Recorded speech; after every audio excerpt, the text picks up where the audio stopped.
Hi అండి, అందరికీ నమస్తే. Welcome to my channel improving and inspiring.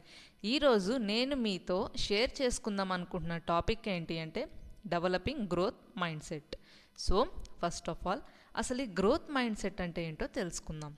ఈ గ్రోత్ మైండ్ సెట్ అంటే మనలో చాలామందికి చాలా స్కిల్స్, టాలెంట్స్, ఎబిలిటీస్ ఉంటాయండి. కానీ మనం ఏం చేస్తాం, మనకి ఏదైనా చిన్న ఛాలెంజ్ వచ్చినా, ఫెయిల్యూర్ వచ్చినా అక్కడ ఆగిపోతాం. సో ఎప్పుడైతే అక్కడ ఆగిపోకుండా ఎక్కడైతే మిస్టేక్ జరిగిందో వాటిని లెసన్స్లా తీసుకొని ముందుకు వెళ్ళడాన్ని ఈ గ్రోత్ మైండ్ సెట్ అంటారు. సో ఈ గ్రోత్ మైండ్ సెట్ని డెవలప్ చేసుకోవడానికి కొన్ని టిప్స్ని మీతో షేర్ చేసుకుందాం అనుకుంటున్నాను. దాంట్లో ఫస్ట్ వన్ వచ్చేసి రీఫ్రేమ్ నెగిటివ్ థాట్స్. మనకు డైలీ మనం ఎన్నో పనులు చేస్తుంటాం. మనం చేసే పనులలో మనకి నార్మల్గా వచ్చే పాజిటివ్ థాట్స్ కన్నా నెగిటివ్ థాట్సే ఎక్కువ ఉంటాయి. అది కామన్. ఫర్ ఎగ్జాంపుల్, నాకు ఇప్పటి వరకు స్కూటీ డ్రైవింగ్ రాదండి, నేను చెయ్యలేను, నాకు రాదు అని అనుకునే బదులు నేను చెయ్యగలను అనుకోవడం. మీరు ఏం చేస్తారంటే మీరు ఎప్పుడైతే నాకు ఈ పని రాదు అనుకుంటారో, ఆ రాదు, ఈ పని రాదు అని అనుకునే ముందు జస్ట్ ఈ 2 వర్డ్స్ని యాడ్ చేయండి, ఇప్పటి వరకు అని. అంటే ఇప్పటి వరకు నాకు స్కూటీ డ్రైవింగ్ రాదు, నేను ఇప్పటి వరకు నేర్చుకోలేదు, కానీ ఇప్పుడు నేను నేర్చుకుంటాను, నేను చేయగలను. అంటే నాకు రాదు, నేను నేర్చుకోలేదు అని ఉన్న ఒక నెగిటివ్ థాట్ని ఇప్పటి వరకు అని మనం ముందు యాడ్ చేయటం వల్ల, అంటే ఇప్పటి వరకు రాలేదు, ఇప్పుడు నేను నేర్చుకుంటాను అని జస్ట్ మనకున్న థాట్ని మనం రీఫ్రేమ్ చేసుకోవడం. అండ్ సెకండ్ వన్ వచ్చేసి టేక్ ఛాలెంజెస్. మనకు ఏదైనా కష్టం అనిపించింది ట్రై చేయాలండి. అది ఎంత చిన్నదైనా కానివ్వండి, ఒక చిన్న పజిల్ సాల్వ్ చేయటమైనా కానీ, మనకు ఎక్కడైతే ప్రాబ్లం వస్తుందో మనం అక్కడ ఆగిపోకుండా, నాకు ఇప్పుడు ఈ పజిల్ సాల్వ్ చేయటం రాలేదని ఇక్కడ నుంచి లేచి వెళ్ళిపోకుండా కూర్చొని కొంచెం సేపు అక్కడే నాకు ఇది ఎందుకు రాదు అని సాల్వ్ చేయడం.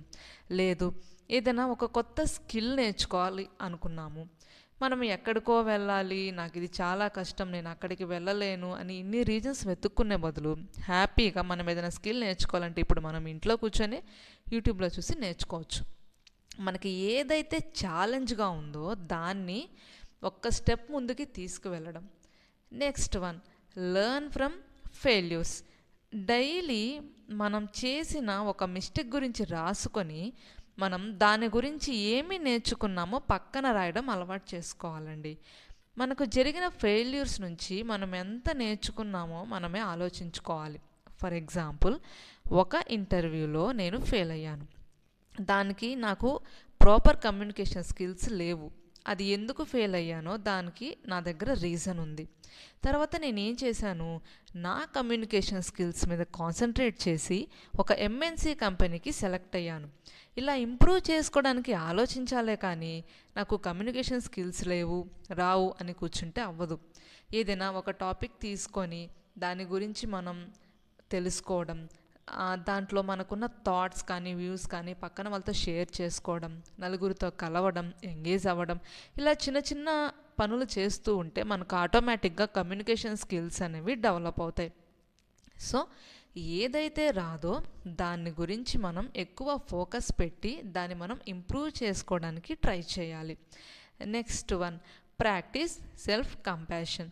ఎప్పుడు మనకు మనమే ఏదో ఒకటి నెగిటివ్గా మాట్లాడుకోవడం మానేసి, ఫర్ సపోజ్ ఒక ఫ్రెండ్ మన దగ్గరికి వచ్చారండి ఏడుస్తూ, తనకి ఏదో ప్రాబ్లం ఉందని, మనం ఏం చేస్తాం, వాళ్ళతో హార్ష్గా డీల్ చేయం కదా, వాళ్ళతో చాలా కైండ్గా ఉంటాం.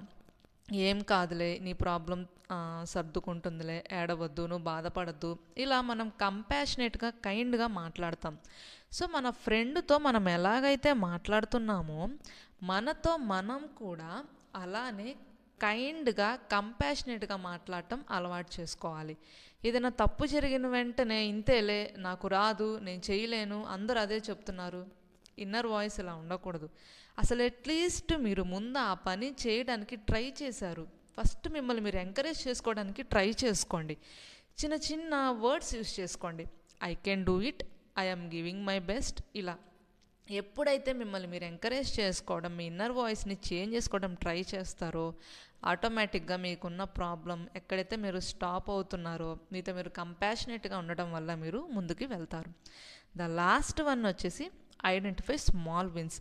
మీరు ఏదైనా పని స్టార్ట్ చేసినప్పుడు ఆ రిజల్ట్ మీద కాకుండా మీరు చేసే పనిని ఎంత బాగా చేస్తున్నారు, డైలీ ఎంత బాగా ఇంప్రూవ్ చేసుకుంటున్నారు, ఎంత కష్టపడుతున్నారు అనే దాని మీద ఫోకస్ చేయండి.